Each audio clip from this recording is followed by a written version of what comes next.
Lexi, I'm not reading that question out. Lexi's one of the Twitch girls and she thinks she's funny, but she's not. What is your current workout and exercise routine? Emma, why'd you have to do me like that? I don't have an exercise routine, okay? I don't do enough exercise. I am a lazy bitch. There you go. I've said it. All right? No, I don't have one. It's really bad and I do need to work on it. My exercise is walking, which actually is very good for you. But I do enjoy a WLK. I've just got this little puppy staring at me with my hand with this apple in. I do enjoy a WLK with the toadster, obviously not in this weather. Do not walk your dogs in the heat, please, just to reiterate. I do love a walk with him. Over like in the forest and stuff. It's so lovely. I prefer to do those walks with Chris though, because I just have this irrational fear, even though I know exactly where I'm going, that I'm gonna get lost. So yeah, I tend to walk around the town with a podcast on or with my musicals blasting in my ear and stuff. I enjoy a walk, but I especially like a walk to a destination. So sometimes I'll walk to like a coffee shop or something and sit down and have a cup of tea and then read my book for a little bit and walk back. I love walking. I did also really enjoy my badminton for a while, but then with the wedding and the honeymoon, I obviously didn't go for a month or two. And then I just got out of the habit of going, and now I feel really anxious about going back, which is so stupid because the instructor, like we've got a little WhatsApp group to say who's going each week. And the instructor messaged me the other day saying, Amelia, we missed you, are you going to come back? So it's not like, there's nothing to worry about going back, but I've definitely worked myself up into a little state where I'm just like, I need to just bite the bullet and go back. But it's far too hot for that this week. I just keep coming up with excuses not to go, which is silly because I really enjoyed it. But yeah, apart from that, not really. I do really want to get back into yoga though, because I've never really been a yoga person, but we did puppy yoga the other week and I actually really enjoyed it. Not just because of the puppies, but I enjoyed the yoga bit as well. It made me feel good. So maybe I need to find a local yoga class and do some yoga, some more gentle stuff. Especially if there's one at my gym, because I feel like once you're at your gym, you're more likely to just carry on and do some more stuff. I don't know.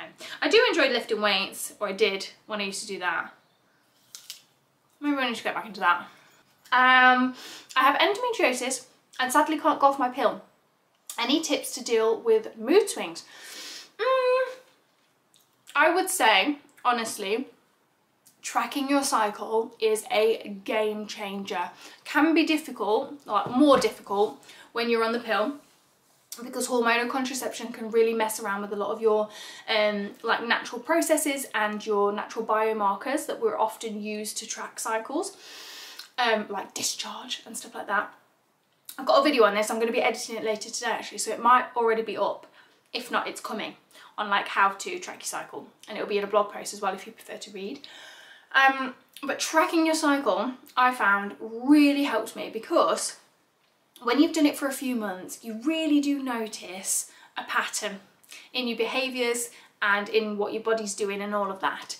And it can really help you prepare for any real low dips in mood, because you know that they're coming, and you can do what we were talking about earlier, like all the things that help you comfort yourself. And also cut yourself a little bit of slack with it, because you'll be able to realise, oh, hang on a minute, I do normally feel like this around this part of my cycle. This is my hormones talking. I'm not just a bitch. So that has really, really helped me. Like, I know, for example, the week before my period, I don't want anything to do with Chris. Like, keep him as far away as possible from me. I'm just not interested. I get really snappy. I'm like just him, like breathing annoys me. And then when I'm in my ovulation station, I can't get enough of him. I'm just like, he's the best person in the world. Oh my God, he's so cute. Look at him. And I just know now that that's all hormone related. So sometimes you can spiral, can't you? You're just like, oh my God, I'm the worst person in the world, or, you know, is my husband terrible? No, I'm just due on my period. So I would say tracking your cycle is the best way to kind of deal with those mood swings. I don't have endometriosis myself. I do have friends with it, and it's an awfully debilitating condition, so I'm so sorry that you have to deal with that. And often the pill is a very, very useful way to manage the symptoms. Obviously it doesn't help completely, but it can really, really help to manage things. But yeah, if things are getting really bad, definitely chat to your GP, because hormone imbalances are serious, kids. They can mess with so much stuff. And this is why I wish we were taught about it in school, but that's for a different video. I'll get off me soap. What are your goals for xameliax over the next 12 months? Oh my goodness. I don't know. I'm terrible. I kind of just go with the flow. And I think because, it's probably why I'm so shit and why I don't really grow that much online. But for me, I have to be enjoying what I'm doing, because this is like, it's my life, isn't it? So I need to be enjoying it in order for that to want to share it. So I feel like if I get too bogged down on trying to find a niche, which obviously would help me grow a lot, I think I would feel too trapped. So I don't know. I think just continuing doing what I'm doing. I really do feel like I found my home in regards, I feel like I've got some pillars of content now, if that makes sense. It's like a bullshit word that we use. But like, you know, like the periods, menstruation, fertility, body chats and stuff. I feel like I've got a lot of knowledge to share that I really do feel like helps a lot of people. So I would like to expand on that and continue making my content about that. Everyday live content. I would love to do some more travel-y stuff. Again, food, like I love doing my little recipes, my cocktail recipes and stuff. Yeah, I feel like I've got my pillars of content. I just maybe do need to be a bit more goal driven. I don't know. We'll see. We'll see. That's my answer to that one. Amelia, why is it that you're still stuck on however many followers you've got? Well, probably because I don't actually have a plan and I don't know what I'm doing. Are you enjoying life in your 30s more than your 20s? 1,000,000%. 30s have been my best years so far. Flipping love them. I feel like I'm just I finally know who I am. And it's very empowering. Got a two-parter. Have you had to let go of some friends along the way? And how did you deal with that? Another along the same lines. How do you do boundaries with your time for demanding family? Thanks. Yes, definitely. Definitely had friendships come and go along the way. Do you know what? I used to like agonise so much about this, and I'm sure I've spoken about this before online. I think there's this sort of, what's the word I'm thinking of? There's this weird kind of notion, and yes, I do eat the apple core, just, I am weird, but just ignore that. I think there's this weird notion that you have to, once you've got a friend, they have to be a friend for life. And they just don't. It's fake news.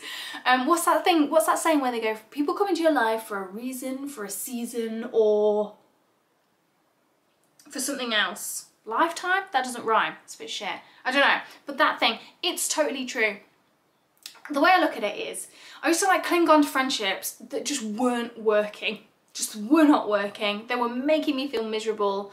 And they were sometimes very, very toxic as well. But I felt like I had to hold on to these things because I'd made a pledge to someone almost by saying, I am your friend. But actually, people change, lives change, and it's okay to get out of relationships and friendships. And that's the thing, like if you're in a relationship, a romantic relationship that wasn't working, you'd dump their ass and you'd go and find one that was.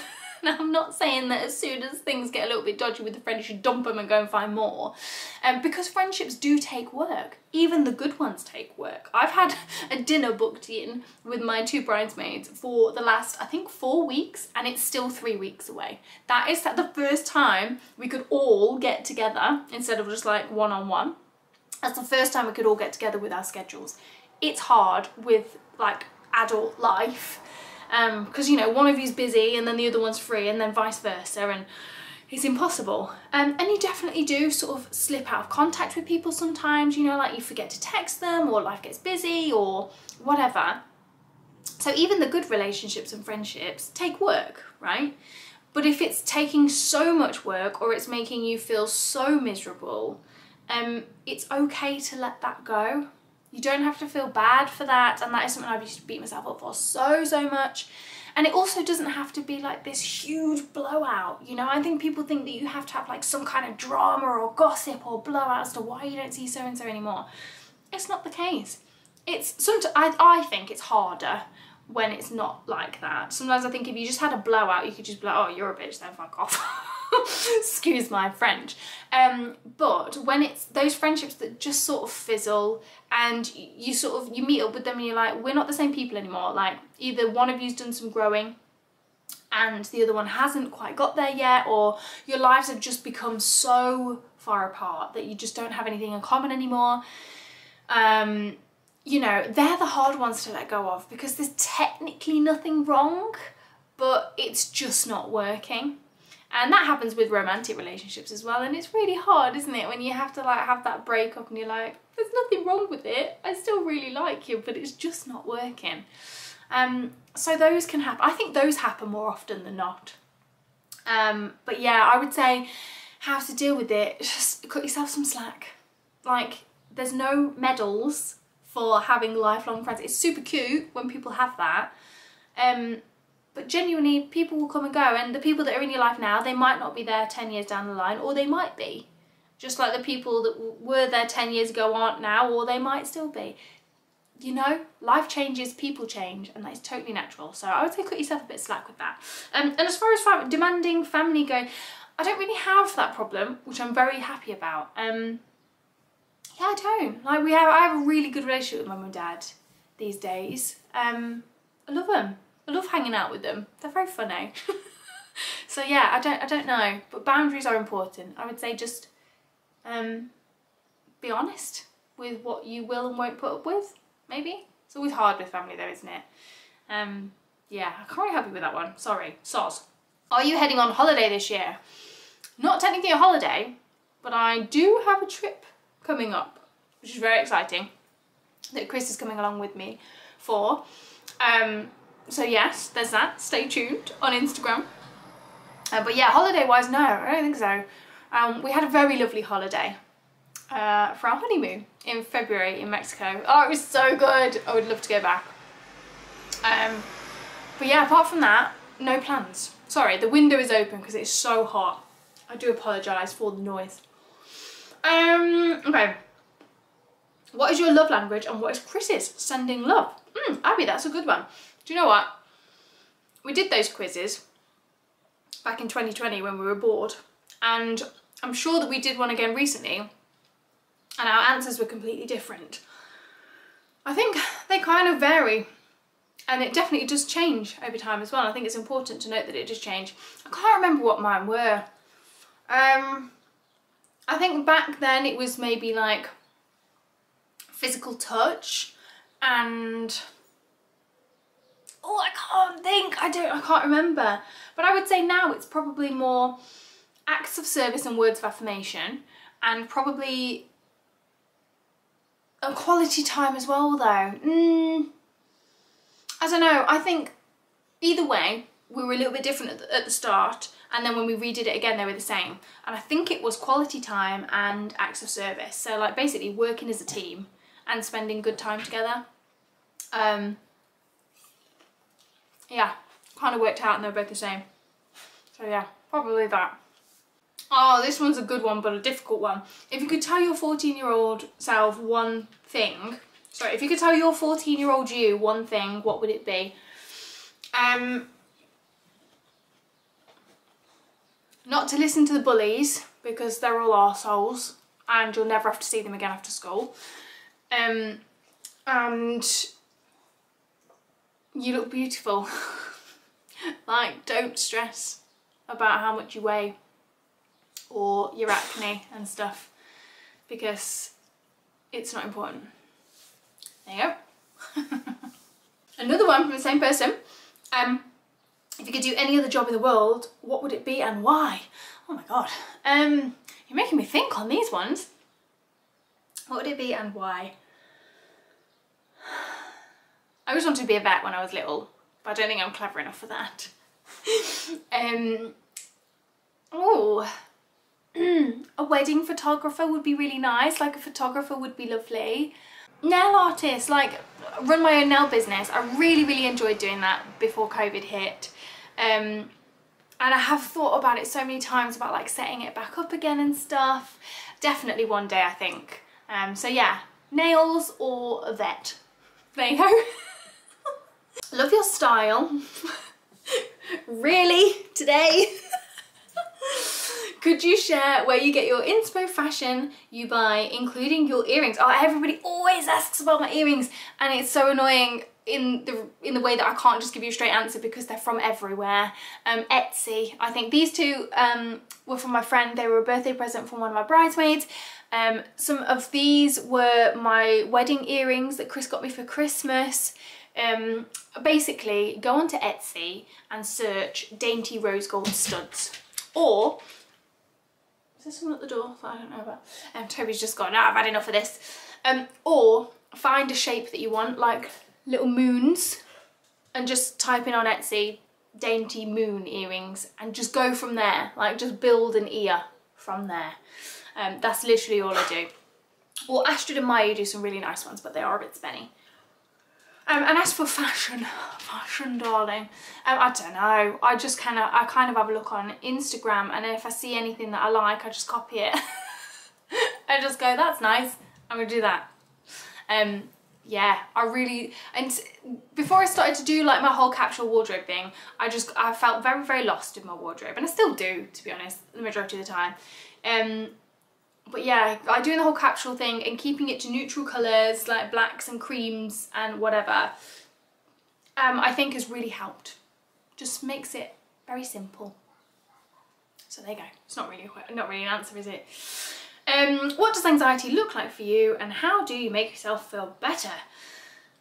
Ooh, anxiety for me looks like feeling like I'm going to pass out. I have low blood pressure anyway, so I can sometimes pass out, especially if I'm dehydrated.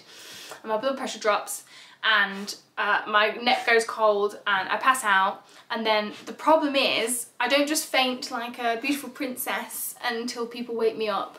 I pass out, and then when I come round, I'm always sick. So that's why it panics me, because of the being sick.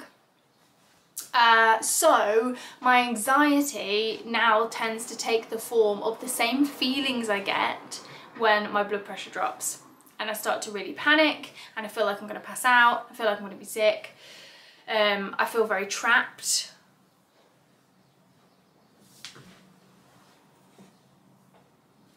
What are you doing? Oh, you've got your toy in the bed, right. I made this bed this morning, are you joking? Oh my goodness me. Oh, the sheets need washing anyway. Oh, and we're going to squeak it now as well, brilliant. Yeah, that's how an anxiety attack looks like for me.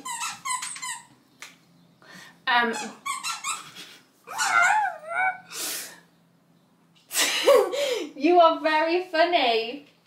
I'll have a glass of champagne, please. Yes, thank you. It's nearly Friday. I mean, it's Tuesday. Yeah, that's how an anxiety attack looks for me. But anxiety in general is mostly mental overwhelm. So I get really sensitive to sounds. And I get very overwhelmed with loud noises and lots of sounds going on, which is why those loop earplugs that I bought that I mentioned on Instagram, so helpful for me. And I just get overwhelmed with the tiniest tasks. Like if I see pots in the sink, I'm just like, oh my god, I can't. And like, I just freeze, and I sort of like get so overwhelmed. Can you not? Are you bored now? I just get so... Right. I just get so overwhelmed with even the smallest tasks, and I feel like I just can't function. And that's how that's like my total burnout zone.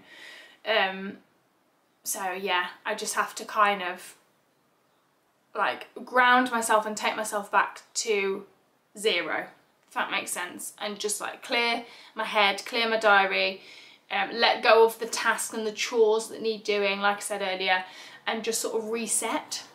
And then once I've allowed myself to reset and sort of let go, because I feel like I grab on like really, really tight, and I'm like, no, I can get through this, I can power through.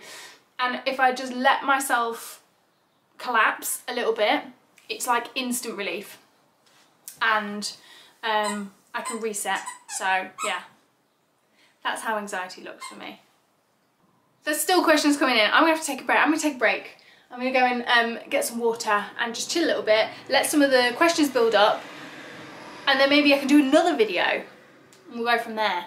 What do you think? This is gonna be a nightmare to edit. I'll figure it out. If it's a bit choppy, changey, we'll figure it out.